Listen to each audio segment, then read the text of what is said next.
ಶ್ರೀ ಗುರುಭ್ಯೋ ನಮಃ. ಹರಿ ಓಂ.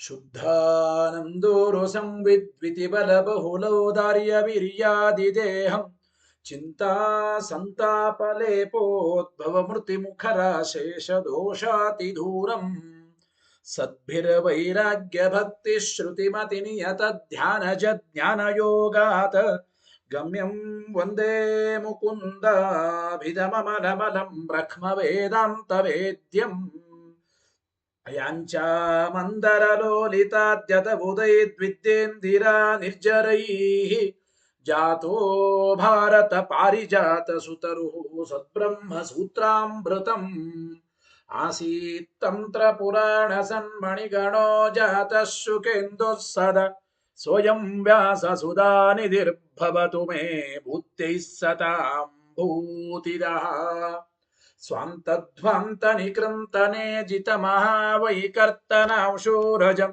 ನಿರ್ದೋಷಂ ಜಿತ ಚಂದ್ರ ಚಂದ್ರಿಕಮಲಂ ತಾಪತ್ರಯೋನ್ಮೂಲನೆ ಗಾಂಭೀರ್ಯೇ ಜಿತ ಸಿಂಧುರಾಜಮಮಿತಂ ಭಾಷ್ಯಂ ಯದಾಸ್ಯಾಂಬುಜಾತ್ ಆವಿರ್ಭೂತ ಮಮಂದಬೋಧ ಭಗವತ್ಪಾದಾನ್ ಪ್ರಪದ್ಯೆ ತಥಾ ಶ್ರೀಮದ್ವ ಸಂಸೇವನ ಲಬ್ಧ ಶುದ್ಧ ವಿದ್ಯಾ ಸುಧಾಂಬೋ ನಿಧಯೋ ಮಲಾಯೇ ಕೃಪಾಲವ ಪಂಕಜನಾಭ ತೀರ್ಥ ಕೃಪಾಲವಸ್ಯಾಂ ಮಯಿ ನಿತ್ಯಮೇಷಾಂ ಶ್ರೀಮದ್ರಮಾರಮಣ ಸದ್ಗಿರಿಪಾದ ಸಂಗಿ ವ್ಯಾಖ್ಯಾನಿನಾದ ದಲಿತಾಖಿಲ ದುಷ್ಟದರ್ಪಂ ದುರ್ವಾದಿವಾರಣ ವಿದಾರಣ ದಕ್ಷ ದೀಕ್ಷಂ ಅಕ್ಷೋಭ್ಯ ತೀರ್ಥ ಮೃಗರಾಜಮಹಂ ನಮಾಮಿ ಅಥ ತತ್ಕೃಪಯಾ ಬ್ರಹ್ಮಸೂತ್ರಭಾಷ್ಯಂ ಯಥಾಮತಿ ವ್ಯಾಕುರುವೆ ಶ್ರೀಮದಾನಂದತೀರ್ಥಾರ್ಯ ಮುಖನಿಶ್ರುತಂ ಗಂಗಾ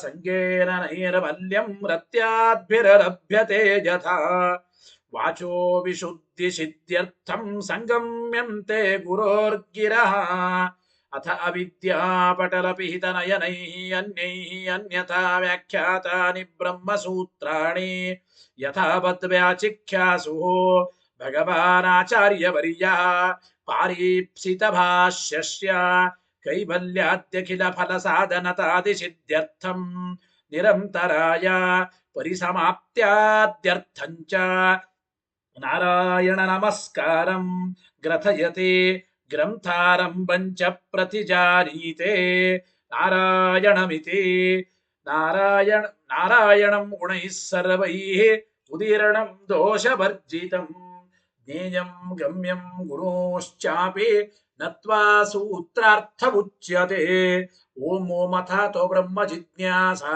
ಓಂ ಶ್ರುತಿ ಕ್ಷೀರಾಬ್ಧಿಮಾಮಥ್ಯ ಧೀಮಂಧರಮಹೀಭೃತ ಪ್ರಾಪ್ತಾ ನ್ಯಾಯಸುಧಾಯೇನ ತಂ ಜಯೀಂದ್ರಮಹಂ ಭಜೆ ಬುಧೈರಪಿ ಸುದುರ್ಬೋಧೆ ಗ್ರಂಥೇ ಯನ್ಮಮ ಸಾಹಸಂ ತತ್ಪಾರಯಂತು ನಿಪುಣಾ ಉಪಾದರಜ ಲೌಕಿಕ ಫಲಂ ಲಕ್ಷಣಾಮೃತದೋಹಿಣಿ ಗುರುವನುಗ್ರಹ ರೂಪಾಂ ತಾಂ ಕಾಮಧೇನುಮುಪಾಸ್ಮಹೇ ಮದ್ಭುಕ್ತಿರ್ದ್ವಿನದಿ ಜಯಾರ್ಯ ಶುಭವಾಕ್ ಸೂರ್ಯಾತ್ಮಜ ಸಂಗಮೆ ವ್ಯಾಖ್ಯಾಸ್ನಾನಮಹೋ ವಿಧಾಯ ನೃಹರೆ ಪ್ರಾಪ್ಯ ಪ್ರಸಾದಂ ಪರಂ ಪ್ರಾಪುರ್ಯೇ ಕೃತಕೃತ್ಯತಾಂ ಗತಮಲಾ ವಿದ್ಯಾದಿರಾಜಾದಯೋ ಯೋಗೀಶ ಕೃಪಯಂತು ತೇ ಜಯ ಮುನೇರ್ಭಾವಸ್ಯ ಬೋಧಾಯ ಮೇ ಶುಕೇನ ಶಾಂತ್ಯಾದಿಷು ವಾङ्मयेषु ವ್ಯಾಸೇನ ಧೈರ್ಯಂ ಬುಧಿನೋಪಮೇಯಂ ಮನೋಜಜಿತ್ಯಾ ಮನಸಾಮ್ಯೇ ಪತ್ಯ ರಘುತ್ತಮಾಖ್ಯಂ ಸ್ವಗುರುಂ ನಮಾಮಿ ನ ದಗ್ಧಂ ಯಸ್ಯ ಕೌಪೀನಂ ಅಗ್ನೌ ದತ್ತಮಪಿ ಸ್ಫುಟಂ ವೇದವ್ಯಾಸ ಗುರುಂ ನೌಮಿ ಶ್ರೀವೇದೇಶ ನಮಸ್ಕೃತಂ ಸತ್ಯನಾಥ ಗುರು ಪಾತು ಯೋಧೀರೋ ನವಚಂದ್ರಿಕಾ ನವಾಮೃತ ಗದಾ ತೀರ್ಥ ತಾಂಡವಾನಿ ವ್ಯಚೀಕೃಪತ ಆರೂಢ ಸಹಸಾ ಯತೀಂದ್ರ ಪದವೀಂ ಗತ್ವಾ ಚ ವಾರಾಣಸಿ ತತ್ರತ್ಯಾನ್ ಕುಮತ ಪ್ರಚಾರ ನಿರತಾನದ್ವೈತ ದಿಗ್ಧಂತಿನಃ ಪ್ರೌಢಾರ್ಥೇ ವಚನೆ ಸುಯುಕ್ತಿ ಖಚಿತೈ ಸಂಭೀಷಯನ್ಮೋದಯನ್ ಸತ್ಯ ಧ್ಯಾನ ಸುಕೇಸರಿ ವಿಜಯತೆ ಪಾದಾಸಿತ ಶ್ರೀಪತೆ ಪ್ರಾವೋಚ ದ್ಯೋತಿಕಂ ನ್ಯಾಯ ಸುಧಾ ವಾಕ್ಯಾರ್ಥ ಚಂದ್ರಿಕಾ ಸತ್ಯ ಪ್ರಜ್ಞೆ ಗುರುರುದ್ದತ್ಯಾತ್ ಪ್ರಜ್ಞಾಂ ವೈದಾಂತಿ ಕಿಂ ಸದಾ ಬಂಧುಸ್ತ್ವಂ ಗುರುರಿಷ್ಟ ದೈವತಮಿತಿ ತ್ವತ್ಪಾದ ಪಂಕೇರುಹಂ ಪ್ರಾಪ್ತಂ ಮಾಂ ಪರಿಪಾಲಯೇತಿ ಸತತಂ ಯಾಚೆ ನಿಬದ್ಧಾಂಜಲಿ ಚಿತ್ತಂ ಮದ್ಗುಣ ದೋಷ ಚಿಂತನ ವಿದೋ ನೂನಂ ಮನಾಕ್ಮಾಕೃತಾಃ ಸತ್ಯಾಭಿಜ್ಞ ಗುರೋಸ್ತ್ವದಂಗ್ರಿಯುಗಲಂ ಹಿತ್ವಾ ನಮೇ ಸದ್ಗತಿ ಸತ್ಯಾಭಿಜ್ಞಕರಾಬ್ಜೋತ್ಥಂ ಪಂಚಾಶದ್ವರ್ಷ ಪೂಜಕಾನ್ ಸತ್ಯ ಪ್ರಮೋದ ತೀರ್ಥಾರ್ಯಾನ್ ನೌಮಿನ್ಯಾಯ ಸುಧಾರತಾನ್ ವೇದೇಶ ಮುನಿಸತ್ಪಾದ ಸೇವಾ ಸಂಪ್ರಾಪ್ತ ವೈಭವಾನ್ ಯಾದವಾರ್ಯಾನ್ ವರಸುಧಾ ಟೀಕಾಕಾರಾನ್ ವಯಂ ನುಮಃ ಪೃಥ್ವೀ ಮಂಡಲ ಮಧ್ಯಸ್ಥಾಃ ಪೂರ್ಣಬೋಧ ಮತಾನುಗಾಃ ವೈಷ್ಣವ ವಿಷ್ಣುಹೃದಯಾಃ ತನ್ನಮಸ್ಸೆ ಗುರುನ್ ಮಮ ಆಪಾದ ಮೌಲ್ಯ ಪರ್ಯಂತಂ ಗುರುಣಾಮಾಕೃತಿಂ ಸ್ಮರೇತ್ತೇನ ವಿಘ್ನಾಃ ಪ್ರಣಶ್ಯಂತೆ ಸಿದ್ಧ್ಯಂತಿ ಚ ಮನೋರಥಾಃ ಶುಭಾಂ ಧ್ಯಾಯಂತಿ ಯೇ ಕಾಮಾನ್ ಗುರುದೇವಃ ಪ್ರಸಾದಜಾನ್ ಇತರಾನ್ ಆತ್ಮಪಾಪೋತ್ಥಾನ್ ತೇಷಾಂ ವಿದ್ಯಾ ಫಲಿಷ್ಯತಿ ಯಹಿರಹಂ ಶುಕವತ್ ಸಮ್ಯಕ್ ಶಿಕ್ಷಿತೋಸ್ಮಿ ಕೃಪಾಲುಭಿಃ ಶ್ರೀಮತ್ ಸತ್ಯಾತ್ಮತೀರ್ಥಾರ್ಯಾನ್ ವಂದೇ ವಿದ್ಯಾ ಗುರುನ್ ಮಮ ರಾಮಶಬ್ದಾರ್ಥ ಭಕ್ತಾರಂ ಗಾಯತ್ರ್ಯರ್ಥಂಚ ಸಾಧಕಂ ಮಠಾಧಿಪೈರಮಾನಿತಂಚ ಸತ್ಯಾತ್ಮಾನಂ ಯತಿಂ ಭಜೆ ಸ್ವಸ್ತ್ಯಸ್ತು ಸತಾಮಖಿಲ ಸನ್ಮಂಗಲಾನಿ ಭವಂತು ಶ್ರೀ ಗುರುಭ್ಯೋ ನಮಃ ಹರಿ ಓಂ. ಇವತ್ತಿನ ದಿನ ಬ್ರಹ್ಮಸೂತ್ರ ಭಾಷ್ಯ ತತ್ವಪ್ರಕಾಶಿಕೆಯಲ್ಲಿ ಪ್ರಥಮಾಧ್ಯಾಯ ಪ್ರಥಮ ಪಾದ ಈ ಒಂದು ಸಮನ್ವಯ ಅಧ್ಯಾಯದ ಪ್ರಥಮಾಧ್ಯಾಯದಲ್ಲಿ ಪ್ರಥಮ ಪಾದದಲ್ಲಿ 5ನೇ ಅಧಿಕರಣ ಪಾಠ ನಡೆಯುತ್ತಾ ಇದೆ. ಈಕ್ಷತ್ಯಧಿಕರಣ ಅಂತ ಇದನ್ನು ಕರೆದಿದ್ದಾರೆ. 5ನೇ ಸೂತ್ರದಿಂದ 11ನೇ ಸೂತ್ರದವರೆಗೂ ಇರತಕ್ಕಂಥ ಈಕ್ಷತ್ಯಧಿಕರಣ. ಈಕ್ಷತ್ಯಧಿಕರಣದಲ್ಲಿ ಕೊನೆಯ ಸೂತ್ರ ಓಂ ಶ್ರುತತ್ವಾಚ್ಚ ಓಂ. ಈ ಸೂತ್ರದ ವಿಚಾರ ಇವತ್ತಾಗಿ ಈಕ್ಷತ್ಯಧಿಕರಣದ ಒಂದು ಮುಕ್ತಾಯವನ್ನು ಮಾಡುವ ಪ್ರಯತ್ನವನ್ನು ಮಾಡೋಣ. ಇವತ್ತಿನ ಪಾಠ ಪರಬ್ರಹ್ಮ ಸರ್ವಥಾ ಅವಾಚ್ಯನಲ್ಲ ಅಂಬೋದಕ್ಕೆ ಶ್ರುತಿಯನ್ನೇ ಪ್ರಮಾಣವನ್ನಾಗಿ ಕೊಡ್ತಾ ಇದ್ದಾರೆ. ಶ್ವೇತಾಶ್ವತರ ಉಪನಿಷತ್ತು ಅಂತ ಆಚಾರ್ಯರು ಭಾಷ್ಯದಲ್ಲಿ ಹೇಳ್ತಾರೆ. ಶ್ರುತಿಯನ್ನೇ ಪ್ರಮಾಣವನ್ನಾಗಿ ಹೇಳ್ತಾ ಇದ್ದಾರೆ. ಏನು ನೋಡಿ, ನಿಮಗೆ ಲಿಂಕ್ ಹತ್ತೋದಕ್ಕಾಗಿ ಟೀಕಾಕೃತ್ಪಾದರು ಪುನಃ ಅಂತ ಇದ್ದಾರೆ. ಪುನಃ ಸಿಂಹಾವಲೋಕನ ನ್ಯಾಯೇನ ತತ್ವಪ್ರಕಾಶಕ ಈ ವಾಕ್ಯದಿಂದ ಆಗಬೇಕು. ಈಕ್ಷತ್ಯಧಿಕರಣ 11ನೇ ಸೂತ್ರ, ಅದರ ಮೇಲೆ ಅವತರಣಿಕ. ಪುನಃ ಸಿಂಹಾವಲೋಕನ ನ್ಯಾಯೇನ ನಿರ್ಗುಣಸ್ಯ ಬ್ರಹ್ಮಣಃ ವಾಚ್ಯತ್ವಂ ಯುಕ್ತ್ಯಂತರೇಣ ಪ್ರತಿಪಾದಯತ್ ಸೂತ್ರಮುಪನ್ಯಸ್ಯ ತದುಪಾತ್ತ ಶ್ರುತಿಮೇವ ಉದಾಹರತಿ. ಓಂ ಶ್ರುತತ್ವಾಚ್ಚ ಓಂ. ಇದರ ಅರ್ಥ ತಿಳಿಯಿರಿ, ಆಮೇಲೆ ಸೂತ್ರ ಭಾಷ್ಯ ಹೇಳೋಣ. ಪುನಃ ಮತ್ತೆ ಸಿಂಹಾವಲೋಕನ ನ್ಯಾಯೇನ, ಸಿಂಹಾವಲೋಕನ ನ್ಯಾಯದಂತೆ. ಅಂದರೆ ಏನು ಸಿಂಹಾವಲೋಕನ ನ್ಯಾಯ? ನೀವು ಹಿಂದೆ ಪಾಠಗಳಲ್ಲಿ ಬೇಕಾದಷ್ಟು ಬಾರಿ ಕೇಳಿರ್ತೀವಿ. ಸಿಂಹ ಮುಂದೆ ನಡೀತಾ ಹೋಗುತ್ತದೆ. ಸ್ವಲ್ಪ ದೂರ ಮುಂದೆ ಹೋದ ಮೇಲೆ ಹಿಂದೆ ಮತ್ತೆ ಮುಖ ಮಾಡಿ ನೋಡುತ್ತದಂತೆ. ನಾನು ಎಷ್ಟು ದೂರ ನಡೆದುಕೊಂಡು ಬಂದೆ. ಸಿಂಹಾವಲೋಕನ ನ್ಯಾಯ, ಸಿಂಹದ ಅವಲೋಕನ ಮಾಡುವ ರೀತಿಯ ಒಂದು ನ್ಯಾಯ ಸಿಂಹಾವಲೋಕನ ನ್ಯಾಯ. ಸಿಂಹ ಮುಂದೆ ನಡೆಯುತ್ತಾ ಹೋಗುತ್ತಾ ಇರುವಾಗ ಹಿಂದೆ ತಿರುಗಿ ಒಂದು ಬಾರಿ ನೋಡುತ್ತದಲ್ಲ, ಹಾಗೆ ವೇದವ್ಯಾಸ ದೇವರು ಕೂಡ ತಾವು ಹಿಂದೆ ತಿಳಿಸಿರತಕ್ಕಂತಹ ವಿಚಾರಕ್ಕೆ, ಅಂದ್ರೆ ಬ್ರಹ್ಮನಿಗೆ ವಾಚ್ಯತ್ವ ಉಂಟೋ ಎಂಬ ವಿಷಯಕ್ಕೇನೆ ಇನ್ನೊಂದು ಯುಕ್ತಿಯನ್ನ ಹೇಳತಾ, ವಾಚ್ಯತ್ವವನ್ನು ಸಮರ್ಥನೆ ಮಾಡುತ್ತಾ ಆ ಸೂತ್ರವನ್ನು ಉಪನ್ಯಾಸ ಮಾಡಿ ಆ ಸೂತ್ರದ ಮೇಲೆ ಬಂದಿರತಕ್ಕಂತಹ ಶ್ರುತಿಯನ್ನೇ ಆಚಾರ್ಯರು ಭಾಷ್ಯದಲ್ಲಿ ಉದಾಹರಣೆ ಮಾಡ್ತಾ ಇದ್ದಾರೆ. ಬ್ರಹ್ಮಣಃ ವಾಚ್ಯತ್ವಂ ಯುಕ್ತ್ಯಂತರೇಣ ಪ್ರತಿಪಾದಯತ್. ವಾಚ್ಯತ್ವವನ್ನು ಯುಕ್ತ್ಯಂತರೇಣ ಪ್ರತಿಪಾದನೆ ಮಾಡ್ತಾ ಸೂತ್ರಮುಪನ್ಯಸ್ಯ ತದುಪಾತ್ತ ಶ್ರುತಿಮೇವ ಉದಾಹರತಿ. ಓಂ ಶ್ರುತತ್ವಾಚ್ಚ ಓಂ ಅಂತ ಸೂತ್ರ. ಏನು ನೋಡಿ ಹೇಳಿ. ಓಂ ಶ್ರುತತ್ವಾಚ್ಚ ಓಂ. ಏನರ್ಥ ಗೊತ್ತಾ ಈ ಸೂತ್ರಕ್ಕೆ? ಏಕೋ ದೇವ ಸರ್ವಭೂತೇಷು ಗೂಢ ಮೊದಲಾದ ಈ ಶ್ರುತಿಗಳಿಂದ ಭಗವಂತ ಪ್ರತಿಪಾದ್ಯನಾಗಿದ್ದಾನೆ. ಭಗವಂತ ಅನೇಕ ಈ ಶ್ರುತಿ ಸ್ಮೃತಿ ಇತಿಹಾಸ ಪುರಾಣಗಳಿಂದ ಪ್ರತಿಪಾದ್ಯನಾದ ಮೇಲೆ ಅವನು ಸರ್ವಥಾ ಅವಾಚ್ಯನಲ್ಲ. ಶ್ರುತತ್ವಾಚ್ಚ ಏಕೋ ದೇವ ಸರ್ವಭೂತೇಷು ಗೂಢ. ಶ್ವೇತಾಶ್ವತರ ಉಪನಿಷತ್ತು ಮೊದಲಾದ ಶ್ರುತಿಗಳಲ್ಲಿ ಭಗವಂತ ಪ್ರತಿಪಾದ್ಯನಾಗತಾ ಇದ್ದಾನೆ, ಶ್ರುತನಾಗತಾ ಇದ್ದಾನೆ. ಶ್ರುತಿ ಪ್ರತಿಪಾದ್ಯ ಅಂದ ಮೇಲೆ ದೇವರಿಗೆ ವಾಚ್ಯತ್ವ ಒಪ್ಪಲೇಬೇಕು. ಶ್ರುತಿಯಲ್ಲಿ ಶ್ರುತನಾದ್ದರಿಂದಲೂ ಓಂ ಶ್ರುತತ್ವಾಚ್ಚ ವಾಚ್ಯತ್ವ ಅಂಗೀಕರ್ತವ್ಯಮೇವ ಅಂತ ಅಭಿಪ್ರಾಯವನ್ನು ನಾವು ಮಾಡಿಕೊಳ್ಳಬೇಕು. ಆ ಶ್ವೇತಾಶ್ವತರ ಉಪನಿಷತ್ತು ಏನು ಹೇಳ್ತಾ ಇದ್ದಾರೆ ಆಚಾರ್ಯರು? ಹೇಳಿ ಶ್ಲೋಕ. ಏಕೋ ದೇವ ಸರ್ವಭೂತೇಷು ಗೂಢ ಸರ್ವವ್ಯಾಪಿ ಸರ್ವಭೂತಾಂತರಾತ್ಮ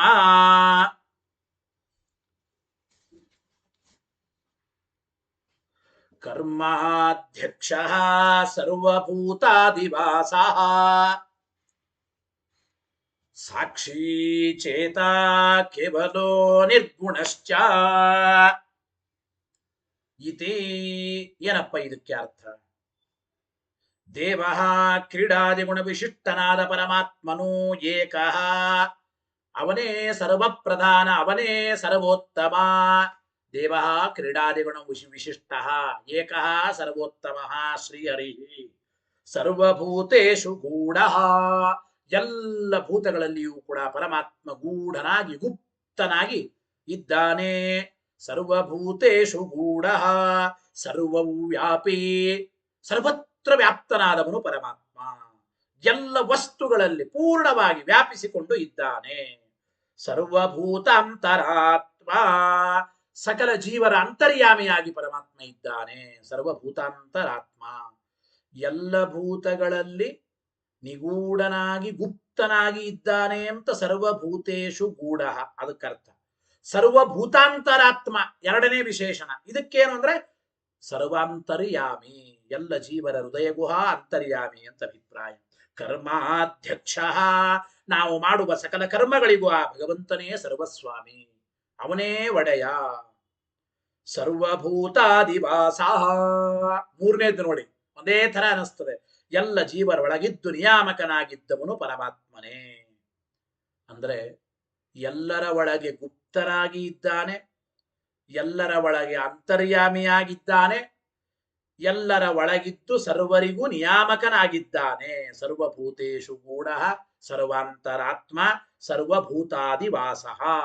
ಆ ಮೂರು ಶಬ್ದಕ್ಕೂ ನಾವು ಬೇರೆ ಬೇರೆ ಅರ್ಥ ತಿಳಿಯಬೇಕು. ಸರ್ವಭೂತೇಷು ಗೂಢ ಅಂದ್ರೆ ಎಲ್ಲ ಭೂತಗಳಲ್ಲಿ ಜೀವರಲ್ಲಿ ಗುಪ್ತನಾಗಿ ಗೂಢನಾಗಿ ಇದ್ದಾನೆ. ಇನ್ನು ಎರಡನೇ ವಿಶೇಷಣ ಸರ್ವಭೂತಾಂತರಾತ್ಮ, ಎಲ್ಲ ಜೀವರ ಅಂತರ್ಯಾಮಿಯಾಗಿದ್ದಾನೆ. ಸರ್ವಭೂತಾಂತರಾತ್ಮ ಸರ್ವಭೂತಾದಿವಾಸ, ಮೂರನೇ ವಿಶೇಷಣ ಎಲ್ಲ ಸಕಲ ಜೀವರಾಶಿಗಳಿಗೂ ನಿಯಾಮಕನಾಗಿ ಇದ್ದಾನೆ. ಹೀಗೆ ಅರ್ಥ ಮಾಡಿಕೊಳ್ಳಬೇಕು. ಸಾಕ್ಷಿ, ಎಲ್ಲರನ್ನ ಪ್ರತ್ಯಕ್ಷವಾಗಿ ಕಾಣುವ, ಸಾಕ್ಷಾದೀಕ್ಷತೆ ಇತಿ ಸಾಕ್ಷಿ, ಎಲ್ಲರನ್ನ ಅಪರೋಕ್ಷತಃ ಸ್ಪಷ್ಟವಾಗಿ ಪೂರ್ಣವಾಗಿ ಕಾಣುವ ಸಾಮರ್ಥ್ಯ ಆ ಭಗವಂತನಿಗೆ ಮಾತ್ರ ಇದೆ. ಚೇತ, ಚೇತೃ ಸಮುಜ್ಞಾನೆ ಅಂದ್ರೆ ಜ್ಞಾನಸ್ವರೂಪಿಯಾದವನು. ಸಾಕ್ಷಿ ಎಲ್ಲವನ್ನು ನೋಡುವವನು, ಚೇತ ಜ್ಞಾನ ಸ್ವರೂಪಿಯಾದವನು. ಕೇವಲ, ಕೇವಲ ಅಂದ್ರೇನು? ಜಡದೇಹ ಇಲ್ಲದೆ ಇದ್ದವನು, ಜಡ ಅಮಿಶ್ರನಾದವನು. ನಮ್ಮ ಜ್ಞಾನ, ನಮ್ಮ ಸುಖ ದುಃಖಗಳಿಗೆ ಜಡ ಮಿಶ್ರಣ ಇದೆ.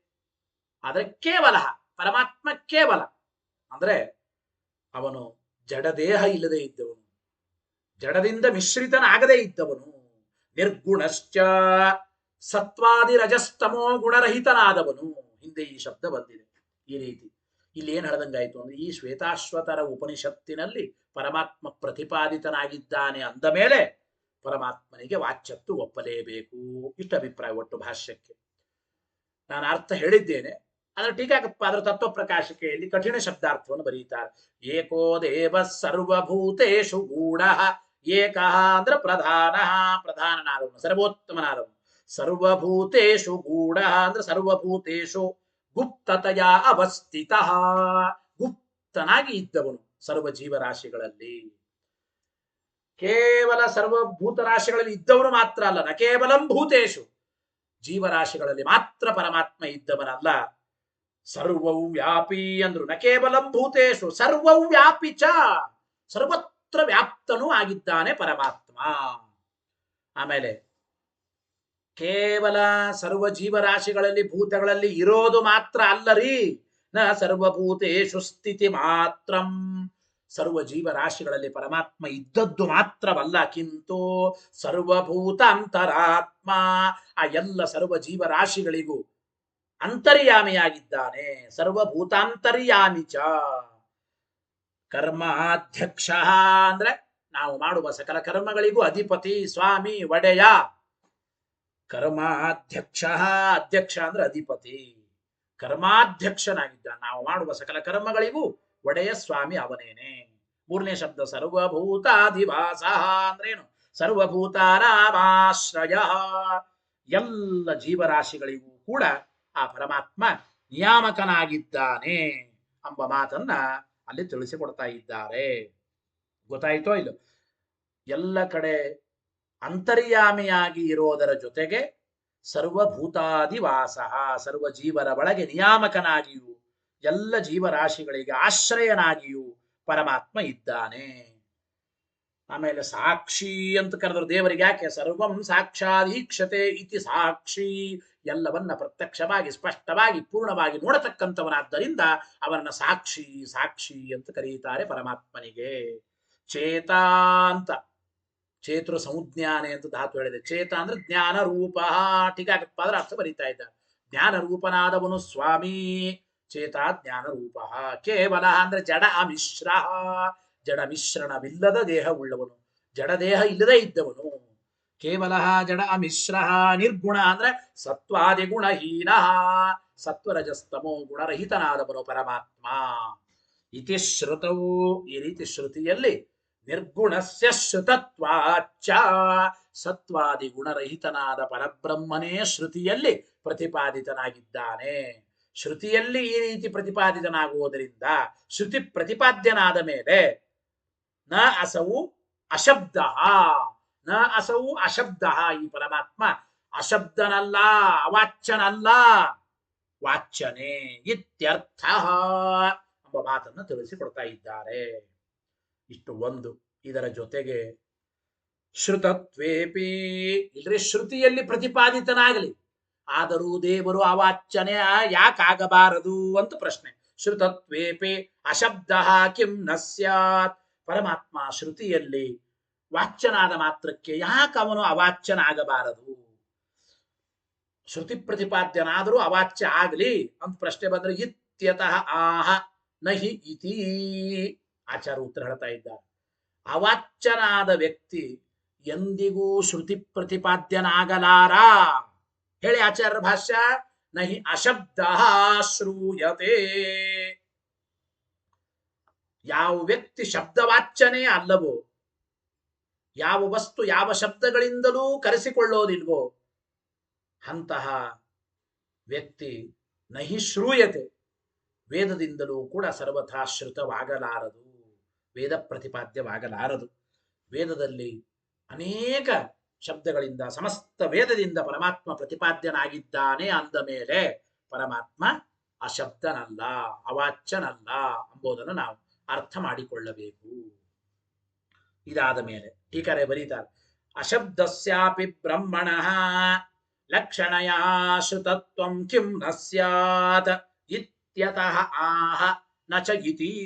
ನೋಡಿ, ಕೆಲವರು ಅನ್ನಬಹುದು, ಇಲ್ರಿ ಈ ಬ್ರಹ್ಮ ಶಬ್ದವಾಚ್ಯನಲ್ಲ. ಹೌದು, ಶಬ್ದವಾಚ್ಯನ ಆಗದೇ ಇದ್ದರೂ ಕೂಡ ಶ್ರುತಿ ಪ್ರತಿಪಾದ್ಯ ಹೇಗೆ ಅಂದ್ರೆ ಲಕ್ಷಣಯ ಶ್ರುತಿ ಪ್ರತಿಪಾದ್ಯ, ಗೌಣಿ ವೃತ್ತಿಯಿಂದ ಈ ಬ್ರಹ್ಮ ಶ್ರುತಿ ಪ್ರತಿಪಾದ್ಯ ಅಂತಾಗಿದ್ದಾನೆ ಅಂತ ಹೇಳೋಣ.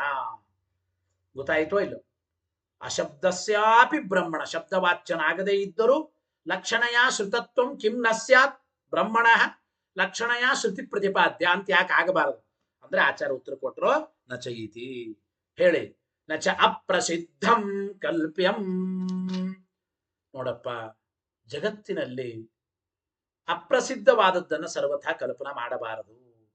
ಕನ್ನಡದಲ್ಲಿ ಈಗಿನ ಕಾಲದ ಆಧುನಿಕ ಯುಗದ ಯುವಕರ ಜನರ ಒಂದು ಮಾತು, ನಮ್ಮ ಕಿವಿಯಲ್ಲೇ ಲಾಲ್ಬಾಗ್ ಇಡಕ್ ಬರಬೇಡ ಅಂತ ಹೇಳ್ತಾರೆ. ಕಿವಿಯಲ್ಲಿ ಲಾಲ್ಬಾಗ್ ಇಡಕ್ ಬರಬೇಡ.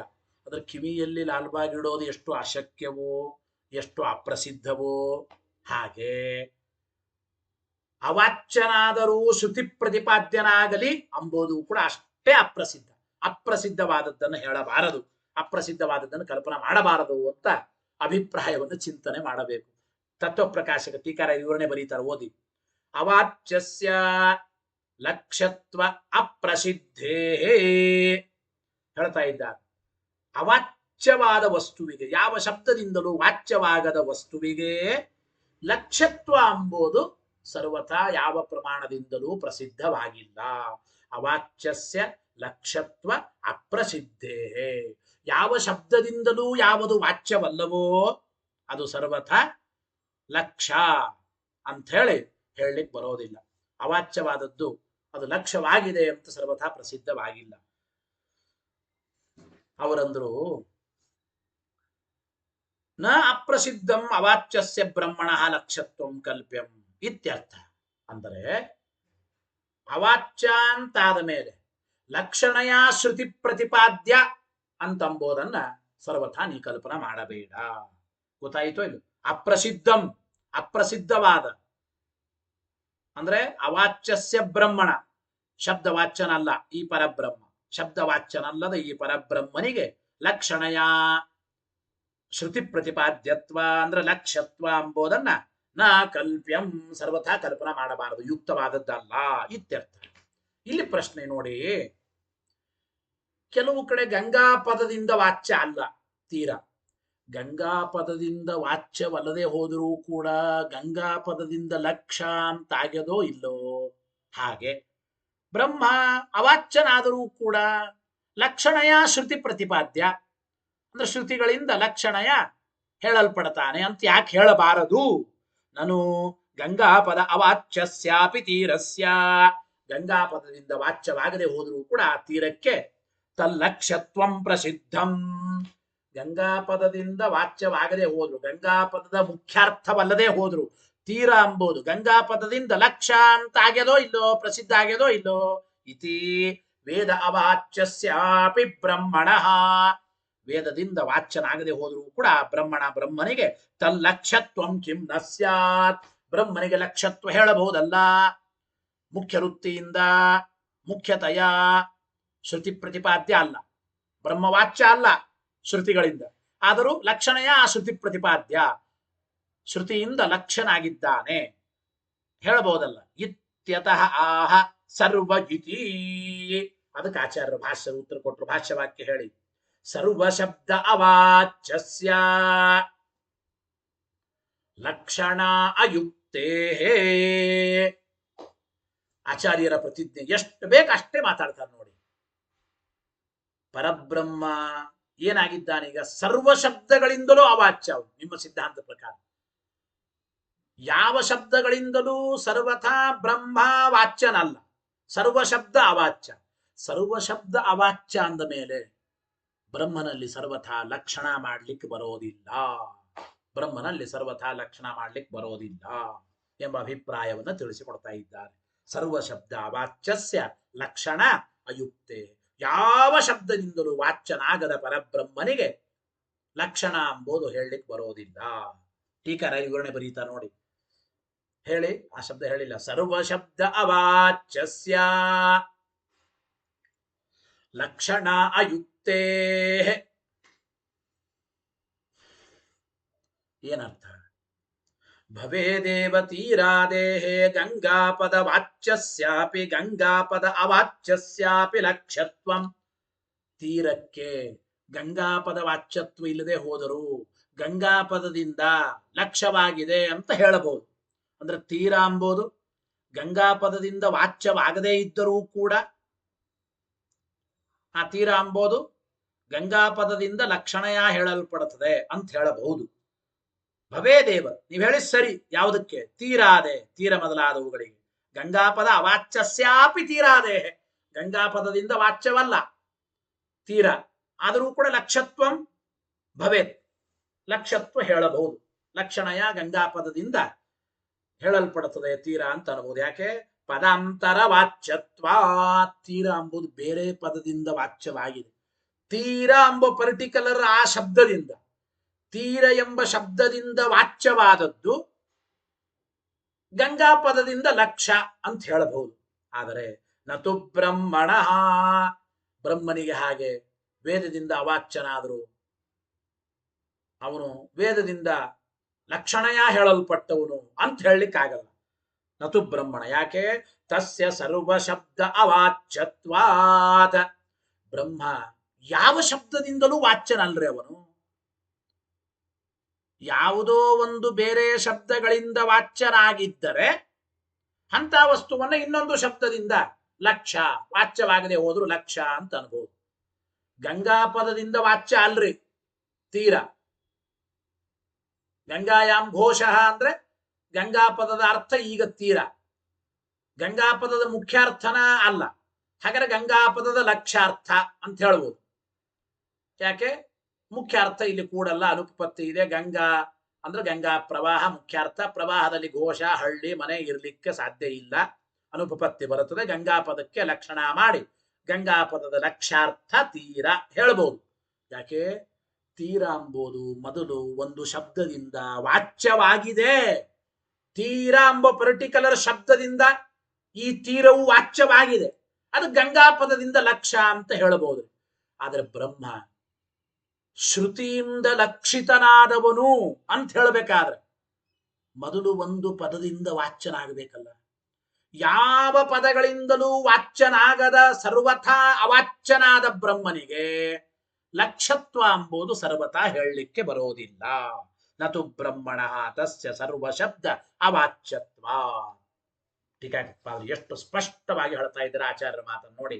ಸರ್ವ, ಅವ್ರು ಮತ್ತೆ ಪ್ರಶ್ನೆ ಮಾಡಬಹುದು. ಸರ್ವ ಶಬ್ದ ಅವಾಚ್ಯಸ್ಯಾಪಿ ಲಕ್ಷಣಯ ವಿಪ್ರತಿಪನ್ನಂ ನ ಲಕ್ಷ್ಯಂ ಕೇನಾಪಿ ಪದೇನ ಅವಾಚ್ಯತ್ವಾತ್ ವೈಧರ್ಮೇಣ ತೀರವತ್ ಇತಿ ಯುಕ್ತಿ ವಿರುದ್ಧತ್ವಾತ್ ಇತ್ಯರ್ಥಃ.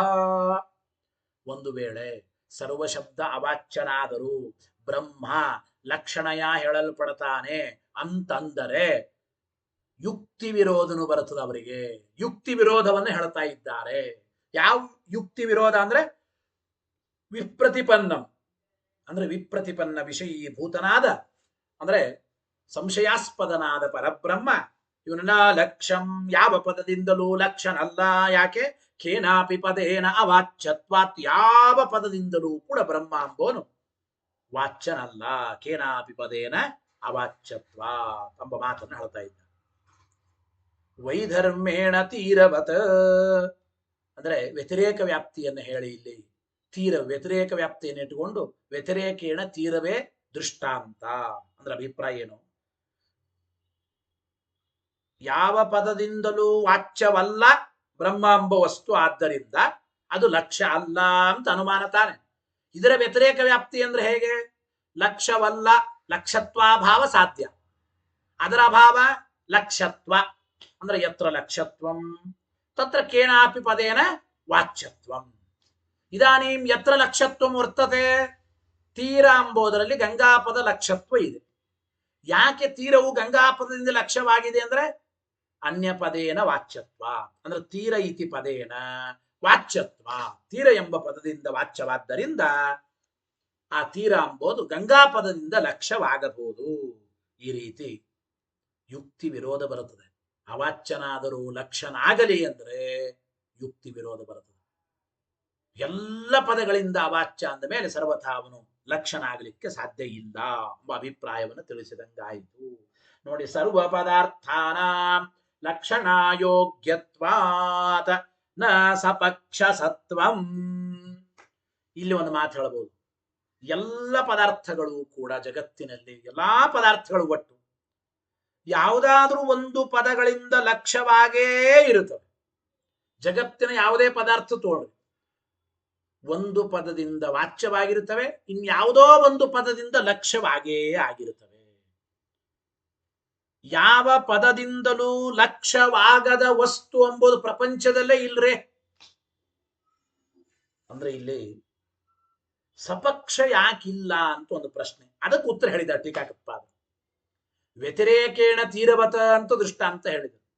ಇಲ್ರಿ, ಅನ್ವಯ ವ್ಯಾಪ್ತಿ ಹೇಳಿ ಒಂದು ದೃಷ್ಟಾಂತ ತೋರಿಸಬಹುದಾಗಿತ್ತಲ್ಲ ಅಂತಂದ್ರೆ, ಕೇನಾಪಿ ಪದೇನ ಅವಾಚ್ಯತ್ವಂ ಯತ್ರ ತತ್ರ ಲಕ್ಷ್ಯತ್ವ ಭಾವ ಅಂತ ಅನ್ಬೇಕು.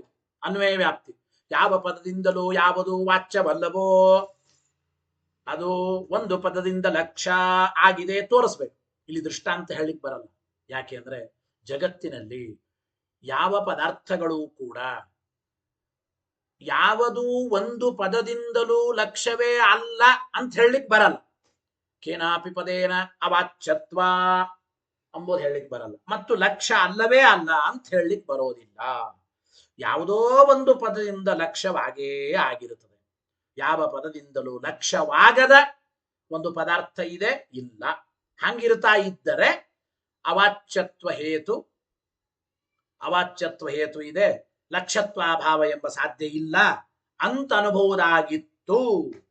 ಅವಾಚ್ಯತ್ವ ಹೇತು ಅಂದ್ರೆ ಕೇನಾಪಿ ಪದೇನ ಅವಾಚ್ಯತ್ವಾತ್, ಅವಾಚ್ಯತ್ವ ಎಂಬ ಹೇತು ಇಲ್ಲದೆ ಹೋದರೂ ಕೂಡ ಲಕ್ಷ್ಯತ್ವಾಭಾವ ಎಂಬ ಸಾಧ್ಯ ಇದೆ. ಹೀಗೆಲ್ಲ ಅಸಾಧಾರಣ್ಯ ಮೊದಲಾದ ದೋಷ ಹೇಳಬಹುದಾಗಿತ್ತು. ಅಸಾಧಾರಣ ದೋಷ ಅಂದ್ರೆ ಹಿಂದೆಲ್ಲ ಹೇಳಿದ್ದೇನೆ. ಸರ್ವ ಸಪಕ್ಷ ವಿಪಕ್ಷಾತ್ ವ್ಯಾವೃತ್ತ ಪಕ್ಷಮಾತ್ರ ವೃತ್ತಿ ಹೇತು ಅಸಾಧಾರಣ. ಸಪಕ್ಷದಲ್ಲಿಯೂ ಇರಲ್ಲ, ವಿಪಕ್ಷದಲ್ಲಿಯೂ ಅಂದು ದೃಷ್ಟಾಂತದಲ್ಲಿಯೂ ಇರಲ್ಲ, ವಿಪಕ್ಷದಲ್ಲಿಯೂ ಇರಲ್ಲ ಹೇತು, ಪಕ್ಷದಲ್ಲಿ ಮಾತ್ರ ಹೇತು ಇರುತ್ತೆ. ಅಂತ ಹೇತು ಅಸಾಧಾರಣ. ಹಂಗನ್ಬೋದಾಯ್ತು ಇಲ್ಲಿಯೂ ಕೂಡ. ಕೇನಾಪಿ ಪದೇನ ಅವಾಚ್ಯತ್ವಾತ್ ಹೇತು ಇದು ಬ್ರಹ್ಮನಲ್ಲಿ ಮಾತ್ರ ಇದೆ ಅಂತ ಅನ್ಬೋದಾಗಿತ್ತು. ಯಾವಾಗ ಯಾವ ವಸ್ತು ಜಗತ್ತಿನಲ್ಲಿ ಯಾವ ಪದದಿಂದಲೂ ಲಕ್ಷ್ಯವೇ ಅಲ್ಲ ಅಂತಾಗಿದ್ದರೆ. ಹಂಗಿಲ್ಲ. ಈಗ ಯಾವುದೇ ವಸ್ತು ತಗೊಳ್ರಿ, ಯಾವುದೋ ಒಂದು ಪದದಿಂದ ಲಕ್ಷ್ಯವಾಗೇ ಇರುತ್ತದೆ. ಲಕ್ಷ್ಯವಾಗೇ ಇರೋದ್ರಿಂದ ಅದು ಇನ್ನೊಂದು ಪದದಿಂದ ವಾಚ್ಯವಾಗೇ ಇರುತ್ತದೆ. ಆದ್ದರಿಂದ ಹೇತು ಪಕ್ಷದಲ್ಲಿ ಮಾತ್ರ ಇದೆ. ಅಸಾಧಾರಣ ಎಂಬ ದೋಷ ಬಂತು, ಸಪಕ್ಷವೇ ಇಲ್ಲ, ಹಂಗೆಲ್ಲ ಇಲ್ಲಿ ಶಂಕೆ ಮಾಡಬಾರದು. ಇದು ವ್ಯತಿರೇಕ ವ್ಯಾಪ್ತಿಯನ್ನು ಹೇಳಿ ವ್ಯತಿರೇಕ ದೃಷ್ಟಾಂತವನ್ನೇ ಈ ಅನುಮಾನಕ್ಕೆ ನಾವು ಹೇಳಿದ್ದೇವೆ ಅಂತ ಇಷ್ಟೆಲ್ಲ ಅಭಿಪ್ರಾಯವನ್ನು ಮಾಡಿಕೊಂಡು ಮುಂದೆ ಇದ್ರ ಮೇಲೆ ಪ್ರಶ್ನೆ. ನಾನು ವಾಚ್ಯತ್ವಂ ಲಕ್ಷಣಾಯ ಕಥಂ ಉಪಯೋಗಿ ಅವರು ಪ್ರಶ್ನೆ ಮಾಡ್ತಾ ಇದ್ದಾರೆ. ನೀವೇನಂದ್ರೆ ಹೇಗಾದ್ರೆ ಈಗ ಯಾವುದೋ ಒಂದು ಪದದಿಂದ ವಾಚ್ಯವಾದದ್ದೇನೇ ಲಕ್ಷ್ಯ ಅಂತ ಆಗಿರ್ತದೆ. ಅಂದ್ರೆ ಒಂದು ಪದದಿಂದ ವಾಚ್ಯವಾದ ವಸ್ತುವಿನಲ್ಲೇನೆ ಲಕ್ಷಣ ಮಾಡ್ಲಿಕ್ಕೆ ಬರುತ್ತದೆ, ಇಲ್ಲ ಅಂದ್ರೆ ಇಲ್ಲ ಅಂತಂದ್ರಿ. ಅದಕ್ಕೆ ಅವ್ರು ಪ್ರಶ್ನೆ ಮಾಡಿದ್ರು, ನೋಡ್ರಿ ಲಕ್ಷಣ ಮಾಡೋದಕ್ಕೆ ವಾಚ್ಯತ್ವ ಹೇಗೆ ಪ್ರಯೋಜಕ, ಅದು ಹೇಗೆ ಉಪಯೋಗ ಬೀಳುತ್ತದೆ? ಲಕ್ಷಣಾಯ ವಾಚ್ಯತ್ವ ಕಥ ಉಪಯೋಗಿ. ಲಕ್ಷಣ ಮಾಡ್ಬೇಕಾದ್ರೆ ವಾಚ್ಯತ್ವ ಎಂಬುದು ಹೆಂಗೆ ಉಪಯೋಗ ಬೀಳುತ್ತದೆ? ಏನ ಅಂದ್ರೆ ಲಕ್ಷಣ ಮಾಡ್ಬೇಕಾದ್ರೆ ವಾಚ್ಯತ್ವ ಬೇಕೇ ಬೇಕು ಅಂತ ಆಗಿದ್ರೆ ತದಭಾವೇನ. ಈಗ ಬ್ರಹ್ಮನಿಗೆ ವಾಚ್ಯತ್ವ ಇಲ್ಲ, ಆದ್ದರಿಂದ ಲಕ್ಷಣ ಅಯೋಗ. ತದಭಾವೇನ ಲಕ್ಷಣ ಅಯೋಗ, ಲಕ್ಷಣ ಮಾಡ್ಲಿಕ್ಕೆ ಬರಲ್ಲ ಅಂತ ನೀವು ಅನ್ಬೋದಾಗಿತ್ತು ಅಂತ ಪ್ರಶ್ನೆ. ಆದ್ದರಿಂದ ಅಂತೂ ಲಕ್ಷಣ ಮಾಡೋದಕ್ಕೆ ವಾಚ್ಯತ್ವ ಎಂಬುದು ಹೇಗೆ ಉಪಯೋಗ ಬೀಳುತ್ತದೆ ಅಂತ ಅವರು ಪ್ರಶ್ನೆ ಕೇಳಿದ್ರೆ, ಟೀಕರಾಯರು ತಿರುಗಿ ಅವರಿಗೆ ಎರಡು ವಿಕಲ್ಪ ಮಾಡ್ತಾ ಇದ್ದಾರೆ. ತಿರುಗಿ ಎರಡು ಪ್ರಶ್ನೆ ಮಾಡ್ತಾ ಇದ್ದೆ. ಏನು ಲಕ್ಷಣಕ್ಕೆ ವಾಚ್ಯತ್ವ ಇದು ಹೇಗೆ ಉಪಯೋಗ ಬೀಳುತ್ತದೆ ಅಂತ ನೀನು ಕೇಳುವ ಪ್ರಶ್ನೆಯ ಅಭಿಪ್ರಾಯ ಏನು? ಕಿಂ ಪ್ರಯೋಜಕಾಂತರಂ ಆಶಂಕಸೆ ಪ್ರಯೋಜಕತ್ವ ಪ್ರಕಾರಮೇವ ವಾ ಪೃಚ್ಛಸಿ. ಪ್ರಶ್ನೆ ಮಾಡ್ತಾ ಇದ್ದೇವೆ ನಾವು. ಅಂದ್ರೆ ಲಕ್ಷಣ ಮಾಡೋದಕ್ಕೆ ವಾಚ್ಯತ್ವ ಪ್ರಯೋಜಕವಾದದ್ದಲ್ಲ, ಲಕ್ಷಣ ಮಾಡಬೇಕಾದ್ರೆ ಬೇರೆದೇ ಪ್ರಯೋಜಕ. ಲಕ್ಷಣ ಮಾಡಬೇಕಾದ್ರೆ ಬೇರೆದಿರ್ಬೇಕು. ಲಕ್ಷಣ ಮಾಡ್ಬೇಕಾದ್ರೆ ವಾಚ್ಯನೇ ಆಗಿರ್ಬೇಕು ಅಂತಿಲ್ಲ, ಇನ್ನೊಂದೇನೋ ಆಗಿರಬಹುದು. ಹಿಂಗ ಅಭಿಪ್ರಾಯ. ಅಂದ್ರೆ ಲಕ್ಷಣ ಮಾಡಬೇಕಾದ್ರೆ ವಾಚ್ಯತ್ವ ಪ್ರಯೋಜಕ ಅಲ್ಲ, ಇನ್ನೊಂದು ಯಾವುದೋ ಪ್ರಯೋಜಕ ಅಂತಂತೀರೋ, ಅಥವಾ ಲಕ್ಷಣ ಮಾಡಬೇಕಾದ್ರೆ ವಾಚ್ಯತ್ವನೇ ಪ್ರಯೋಜಕ ಅಂತಂದ್ರೆ ಯಾವ ರೀತಿ? ಲಕ್ಷಣ ವಿಷಯದಲ್ಲಿ ವಾಚ್ಯತ್ವನೇ ಪ್ರಯೋಜಕ. ವಾಚ್ಯತ್ವ ಎಂಬುದು ಹೇಗೆ, ಯಾವ ರೀತಿಯಿಂದ ಪ್ರಯೋಜಕವಾಗಿದೆ ಅಂತ ಪ್ರಶ್ನೆಯ ಅಭಿಪ್ರಾಯನು. ಗೊತ್ತಾಯ್ತೋ ಇದು? ಕಿಂ ಪ್ರಯೋಜಕಾಂತರಂ ಆಶಂಕಸೆ ಲಕ್ಷಣಕ್ಕೆ ವಾಚ್ಯತ್ವ ಪ್ರಯೋಜಕ ಅಲ್ಲ ಇನ್ಯಾವುದೋ ಪ್ರಯೋಜಕ ಅಂತಂತೀಯೋ, ಅಥವಾ ಪ್ರಯೋಜಕತ್ವ ಪ್ರಕಾರಮೇವ ಪೃಚ್ಛಸಿ. ಈ ವಾಚ್ಯತ್ವ ಲಕ್ಷಣವನ್ನು ಕುರಿತು ಪ್ರಯೋಜಕ ಅಂದ್ರೆ ಹೇಗೆ ಪ್ರಯೋಜಕ ಅಂತ ಪ್ರಶ್ನೆ ಮಾಡ್ತಾ ಇದ್ದೀಯೋ. ನಾದ್ಯ ಲಕ್ಷಣ ಮಾಡ್ಬೇಕಾದ್ರೆ ವಾಚ್ಯತ್ವ ಪ್ರಯೋಜಕ ಅಲ್ಲ ಬೇರೆ ಯಾವುದೋ ಪ್ರಯೋಜಕ ಅಂತಂದ್ರೆ ನಾದ್ಯ ಹಂಗೆ ಹೇಳಿಕ್ ಬರ. ಯಾಕೆ? ಕೇವಲಾನ್ವಯಿನಿ ಕೇವಲವು ವ್ಯತಿರೇಕಿಣಿ ಚ ಉಪಾಧಿ ಶಂಕಾ ಅನುದಯಾತ್. ಒಂದು ಮಾತು ಹೇಳ್ತಾ ಇದ್ದ ನೋಡಿ, ಬ್ರಹ್ಮ ವಾಚ್ಯನಾಗಬೇಕು ಲಕ್ಷಣ, ಆದ್ದರಿಂದ ಇದು ಕೇವಲವು ವ್ಯತಿರೇಕಿ ಅನುಮಾನ ಅಂತ ತಿಳಿಸಿಕೊಡ್ತಾ ಇದ್ದಾರೆ. ಗೊತ್ತಾಯ್ತಾ? ನೋಡಿ, ಅನ್ವಯ ವ್ಯಾಪ್ತಿ ಹೇಗೆ ಹೇಳ್ಬೇಕು ಗೊತ್ತಾ? ಬ್ರಹ್ಮ ವಾಚ್ಯಮೇವ ಲಕ್ಷ್ಯತ್ವ. ಹಿಂಗ ಕೇವಲ ಅನ್ವಯ ಹೇತುವಿನಲ್ಲಿ ಲಕ್ಷ್ಯತ್ವದಲ್ಲಿ ವಾಚ್ಯತ್ವ ಪ್ರಯೋಜಕವಲ್ಲ, ಬೇರೆದೇ ಒಂದು ಪ್ರಯೋಜಕ ಇದೆ ಅಂತ ಅನ್ಬೇಕು. ಹಿಂಗ ಉಪಾಧಿ ಶಂಕ ಮಾಡ್ಲಿಕ್ಕೆ ಬರಲ್ಲ. ಕೇವಲ ಅನ್ವಯ ವ್ಯಾಪ್ತಿ ಹೇಳಿದಾಗಲೂ ಉಪಾಧಿ ಶಂಕ ಮಾಡ್ಲಿಕ್ಕೆ ಬರಲ್ಲ. ಉಪಾಧಿ ಶಂಕ ಅಂದ್ರೆ ಏನು? ಲಕ್ಷ್ಯತ್ವವನ್ನು ಕುರಿತು ವಾಚ್ಯತ್ವ ಪ್ರಯೋಜಕ ಅಲ್ಲ ಇನ್ಯಾವುದೋ ಪ್ರಯೋಜಕವಾದದ್ದಿದೆ, ಲಕ್ಷ್ಯ ಅಂತ ಆಗಬೇಕಾದ್ರೆ ವಾಚ್ಯ ಅಂತ ಆಗಬೇಕು ಅಂತೇ ಏನಿಲ್ಲ, ಇನ್ನು ಬೇರೆ ಇನ್ನೊಂದು ಪ್ರಯೋಜಕ ಇದೆ ಲಕ್ಷ್ಯತ್ವವನ್ನು ಕುರಿತು ಅಂತ ಈ ರೀತಿ ಕೇವಲ ಅನ್ವಯ ಅನುಮಾನದಲ್ಲಿ ಶಂಕೆ ಮಾಡಲಿಕ್ಕೆ ಬರೋದಿಲ್ಲ ಎಂಬ ಮಾತನ್ನು ಹೇಳ್ತಾ ಇದ್ದಾರೆ. ಜೊತೆಗೆ ಕೇವಲವು ವ್ಯತಿರೇಕ ಅನುಮಾನ ಹೇಗೆ?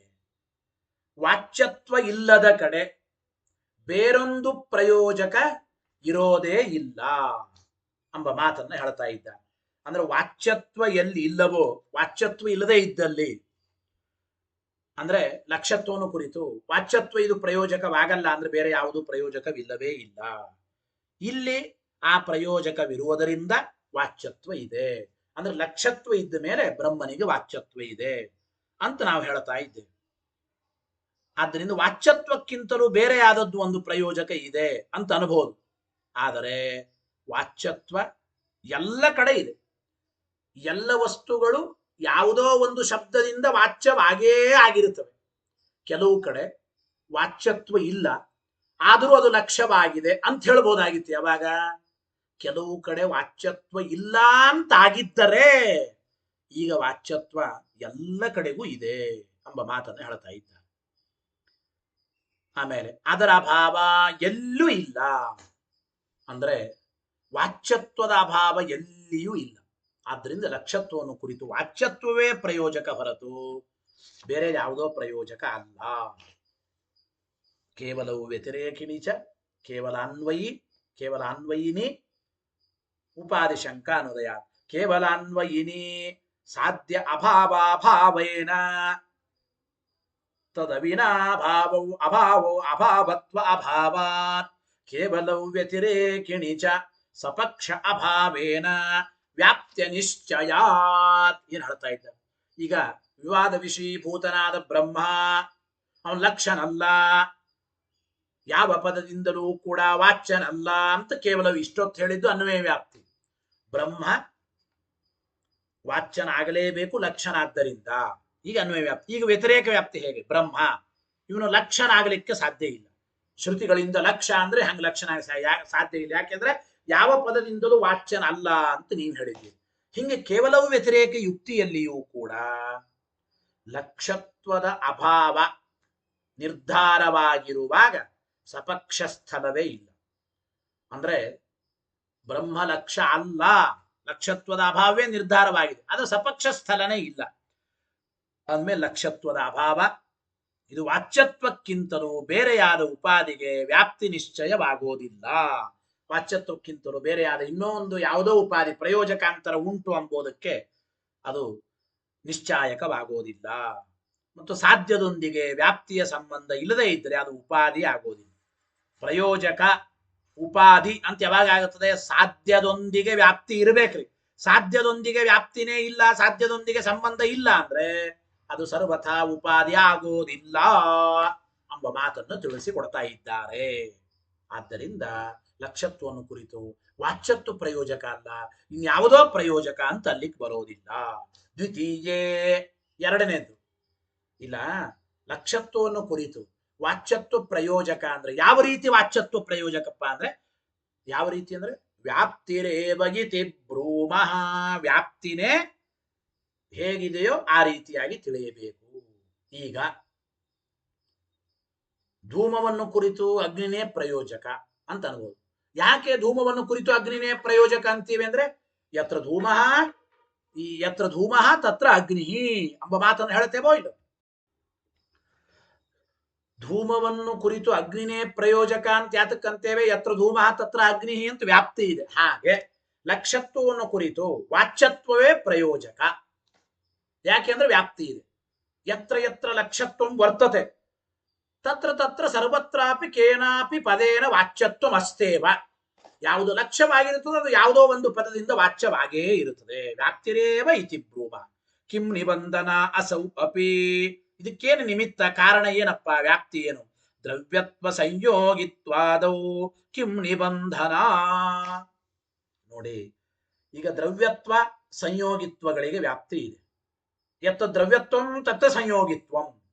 ಗೊತ್ತಾಯಿತೋ ಇಲ್ಲ? ಅಥವಾ ಯಾವುದು ಸಂಯೋಗ ಎಂಬ ಗುಣವುಳ್ಳದ್ದಾಗಿದೆಯೋ ಅದು ದ್ರವ್ಯ ಆಗೇ ಆಗಿರುತ್ತದೆ. ವಸ್ತುತಃ ದ್ರವ್ಯತ್ವ ಸಂಯೋಗಿತ್ವ ಅಂದ್ರೆ ದ್ರವ್ಯತ್ವ, ದ್ರವ್ಯದಲ್ಲಿರೋ ಧರ್ಮ ದ್ರವ್ಯತ್ವ, ಸಂಯೋಗ ಉಳ್ಳದ್ದೇ ಸಂಯೋಗಿತ್ವ. ಹಾಗೆ ದ್ರವ್ಯತ್ವ ಸಂಯೋಗಿತ್ವಗಳಿಗೆ ಕಾರ್ಯಕಾರಣ ಭಾವ ಇಲ್ಲ, ಆದರೆ ವ್ಯಾಪ್ತಿ ಇದೆ. ವ್ಯಾಪ್ತಿ ಇದೆ. ಇಲ್ಲಿ ಏನ್ ನಿಯಾಮಕ ಅಂತ ಕೇಳ್ತೀವಿ ನಾವು. ಅಂದ್ರೆ ಅವುಗಳಿಗೆ ವ್ಯಾಪ್ತಿ ಒಪ್ಪದೇ ಹೋದರೆ ಸಂಯೋಗಿತ್ವ ಇದು ದ್ರವ್ಯತ್ವ ವಿಶಿಷ್ಟವಾಗದೇ ಹೋಗಬೇಕಾಗುತ್ತದೆ. ಸಂಯೋಗಿತ್ವ ಎಂಬುದು ದ್ರವ್ಯತ್ವ ವಿಶಿಷ್ಟವಲ್ಲ ಅಂತ ಆಗಬೇಕಾಗುತ್ತದೆ. ಆದರೆ ಸಂಯೋಗಿತ್ವ ಇದು ದ್ರವ್ಯತ್ವ ವಿಶಿಷ್ಟವಾಗಿದೆ ಅಂದ ಮೇಲೆ ಕಾರ್ಯಕಾರಣ ಭಾವ ಇಲ್ಲದೆ ಹೋದರೂ ವ್ಯಾಪ್ತಿ ಇದೆ. ಹಾಗೆ ಲಕ್ಷ್ಯತ್ವ ವಾಚ್ಯತ್ವಗಳಿಗೆ ಕಾರ್ಯಕಾರಣ ಭಾವ ಇರಬೇಕಾಗಿಲ್ಲ. ಯಾವುದ್ಯಾವುದು ಲಕ್ಷ್ಯವಾಗಿದೆಯೋ ಅದೆಲ್ಲವೂ ವಾಚ್ಯವಾಗೇ ಆಗಿರ್ತದೆ ಜಗತ್ತಿನಲ್ಲಿ. ಬ್ರಹ್ಮ ಲಕ್ಷ್ಯ ಅಂದಮೇಲೆ ವಾಚ್ಯನಾಗಿರ್ಲೇಬೇಕು. ಅವನು ವಾಚ್ಯನಲ್ಲ ಅಂದಮೇಲೆ ಲಕ್ಷ್ಯನೂ ಆಗೋದಿಲ್ಲ ಎಂಬ ಅಭಿಪ್ರಾಯವನ್ನು ನಾವು ತಿಳಿಸಿದಂತಾಯಿತು ಅಂತಂತಾರೆ. ಇದರ ಮೇಲೆ ಮತ್ತೆ ಪ್ರಶ್ನೆ, ಅವಾಚ್ಯನಾದರೂ ಕೂಡ ನಾವು ಮತ್ತೆ ಬ್ರಹ್ಮನ ಲಕ್ಷ್ಯ ಅಂತ ಯಾತಕ್ಕೆ ಕೇಳಬಾರದು ಎಂಬ ಪ್ರಶ್ನೆಯನ್ನು ಮಾಡ್ತಾರೆ. ಇನ್ನೊಂದು ಸ್ವಲ್ಪ ವಿಚಾರ ಇದೆ, ಅದು ಮುಂದಿನ ವಾರದಲ್ಲಿ ಮತ್ತೆ ತಿಳಿದು ಅವಾಚ್ಯಸ್ಯ ಲಕ್ಷಣಾಯಾಹ ಕಿಂ ಲಕ್ಷ್ಯಂ ಎಂಬ ವಾಕ್ಯದಿಂದ ಮುಂದಿನ ವಾರದಿಂದ ಪಾಠ ತಿಳಿಯೋಣ ಅಂತ ಹೇಳ್ತಾ, ಹರಯೇ ನಮಃ. ಶ್ರೀಕೃಷ್ಣಾರ್ಪಣಮಸ್ತು. ಅನೇನ ಭಾವಿ ಯತ್ ಪುಣ್ಯಂ ತದಾಪ್ನೋತು ಗುರುರ್ಮಮ ಮಧ್ವೇಶಾರ್ಪಣಮಸ್ತು.